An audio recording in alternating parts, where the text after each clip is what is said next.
ایک یہ بھائی نے کویسچن کیا تھا، یہ ہمارے پڑوسی ملک سے آیا تھا کہ یہ بعض اوقات تو آڈیو کلپس ہوتی ہیں جو مذہبی اعتبار سے ہوتی ہیں، لیکن اس میں ایک بیک گراؤنڈ ہلکا ہلکا میوزک چل رہا ہوتا ہے، تو بعض لوگ اس کو کہتے ہیں کہ یہ بیک گراؤنڈ اسلامک میوزک ہے۔ جب اس میں پوچھا گیا کہ بھئی اس میں تو مطلب موسیقی ہے، تو کسی نے کہا کہ دیکھیں نہ اس کے ساتھ گانے ہیں، نہ کوئی فحاشی کے الفاظ ہیں، بلکہ اس میں تو دل کو نرم کرنے کے لیے یہ اس طرح کے میوزک شامل کیا جاتا ہے، اور یہ حلال میوزک ہے۔ تو اس کو میوزک کو حلال کہنا کیسا ہے؟ دیکھیں دو چیزیں ہوتی ہیں، ایک بات اچھی طرح سمجھ لیں۔ پہلے تو نفس میوزک کو لے لیں۔ موسیقی جو ہے اس میں علماء اسلام کے دو نظریات، بڑے نظریات دو ہیں۔ بعض اس کو مطلقاً منع کہتے ہیں کہ چاہے وہ فحش گانے کے ساتھ ہو، گانا بالکل نہ ہو، صرف میوزک ہو، یا پھر وہ قوالی کے ساتھ ہو، یا کسی نعت کے اندر میوزک ہو، وہ ہر طریقے سے اس کو ناجائز کہتے ہیں۔ اور بعض یہ کہتے ہیں کہ اگر فحش گانے یا گندی چیزوں کے ساتھ ہو تو میوزک منع ہے، لیکن اگر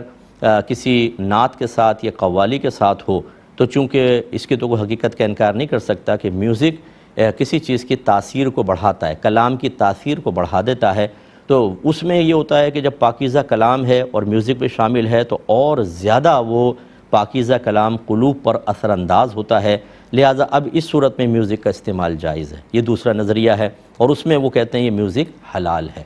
تو آپ جس بھی مطلب اسکول آف تھاٹ کو یا کوئی جن بھی مفتیان کرام کو فالو کرتے ہیں اس نظریے کے مطابق، وہ اس کو فالو کر لے۔ ہم جیسے اس کو منع کرتے ہیں مطلقاً تو ٹھیک ہے یہ ہے، اور جو کر رہے ہیں اس پر اس لیے اٹیک نہ کریے کہ انہوں نے اگر مفتیان کرام کی اجازت سے کام کر رہے ہیں تو اپنا شرعی تقاضا پورا کیا ہے۔ فَاسْأَلُوا أَهْلَ الذِّكْرِ إِن كُنتُمْ لَا تَعْلَمُونَ، اگر تم نہیں جانتے تو اہل علم سے کویسچن کرو، ٹھیک ہے، آپ نہ سنیں، ان کے نزدیک ٹھیک ہے۔ تو یہ اب یہ صورتحال ہے۔ بہرحال جو یہ بیک گراؤنڈ میوزک سا ہوتا ہے یہ بہت ہی معمولی قسم کا ہوتا ہے، اور اس کے اندر ایک بات یاد رکھیں کہ ایک ہوتا ہے تابع، ایک ہوتا ہے متبوع۔ متبوع وہ ہوتا ہے جو مقصود اصلی ہوتا ہے، اور کچھ چیزیں ایسی ہوتی ہیں جو اس مقصود اصلی کے ساتھ خود بخود شامل ہو جاتی ہیں،